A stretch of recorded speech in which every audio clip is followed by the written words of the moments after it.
Hello. I noticed that online that there are many hundreds of half-wits um, giving support to the fallacy and nonsense that the new Nikon D850 will require the creme de la creme of lenses. And this is absolute BS. It's hyperbole. It's absolute twaddle. Nonsense. Poppycock. Guess I could go on and on.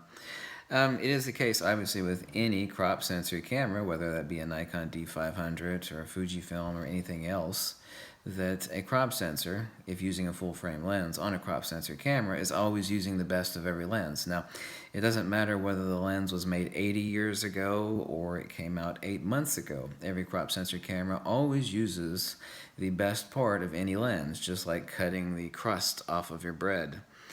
Some people don't like the crust. It is the case that this belief that the Nikon D850 will require you rethinking your lens selection is absolute BS. Number one, while it is the case that the corner to corner of the full frame sensor obviously will expose, in parlance, the worst part. It's like lifting the skirt of any lens. If a lens has issues regarding vignetting or corner-to-corner sharpness, obviously it's going to lift its skirt, shall we say, on the full-frame camera, as opposed to the crop sensor camera, which is using the best part of that lens.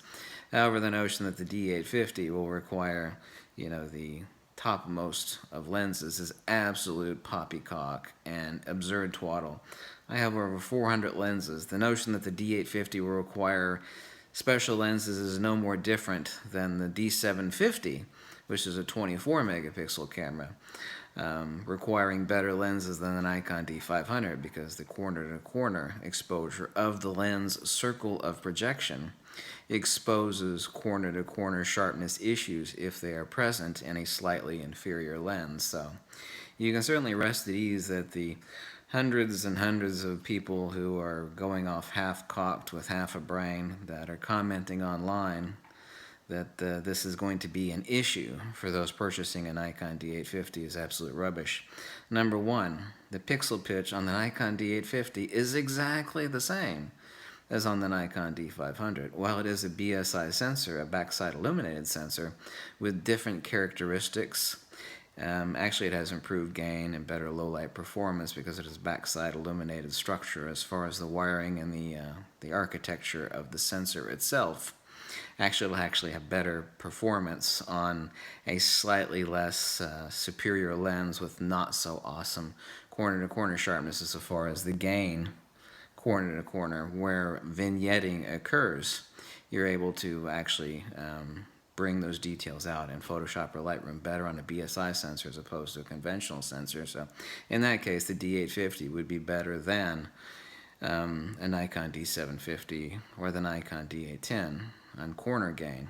But as far as resolution, corner to corner, there's nothing special whatsoever about the Nikon D850 at 46 megapixels or nearly so. It is no different than me sticking many of my full-frame Nikon lenses on my 51 megapixel Fujifilm GFX. Many of those lenses, including some of which are 30-year-old designs, work excellently with perfect corner-to-corner sharpness. So all of this hyperbole and chicken little nonsense going on online is absolute twaddle and BS. Thank you for watching. Bye.